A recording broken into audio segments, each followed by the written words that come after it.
Шайлоого барбай койсом күнөөкөр болбоймунбу? Эч кимисин деле тааныбайм. Анан кызыкчылыгым деле жок. Жа, бул шайлоо туугандар мындай да, Кыргызстандын тагдыры. Буга мусулмандар кош көңүл болбош керек.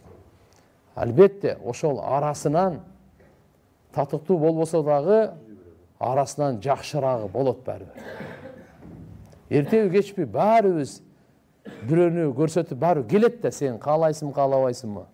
Бирок биздин добушубуз башка жакка кетпесин. Ошон үчүн ошо карап туруңуз дагы баардыгын. Сиз кайсыны туурараак көрөсүзбү? Вот ошого добушуңузду берип коюңуз. Кайсынысын туурараак көрөсүз? Кайсынысынан үмүтүңүз бар? Ушулар мамлекетти эртеге бузбай, талкалабай, бөлбөй, бекемдеп, гүлдөтөт, колунан келет, бекем адис өзүнүн эмесин. Аны карайсыз, билесиз. Ошо менен анан Кудай кааласа, бирок барбай койбош керек. Себеп дегенде Кыргызстан 80ден ашык пайыз мусулмандар. Пайгамбарыбыз айткан: "Мен лем яхтам бир умури муслимин фалейса минни."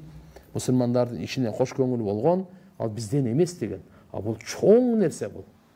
Мамлекет башкаруу, эл өкүлдөрү, мыйзамдарды кабыл алуу, эртеге Кыргыз элине 6,5 миллионго кандай мыйзамдарды кабыл алат? Имандуу болсо, билимдүү болсо, тажрыйбалуу болсо, эрктүү болсо, намуздуу, патриоттуу болсо, мынандайлар келсин да. Вот ошого арасынан эми алхамдулилля бар эле жаман эмес. Аны өзүңүздөр карап көрөсүздөр дагы.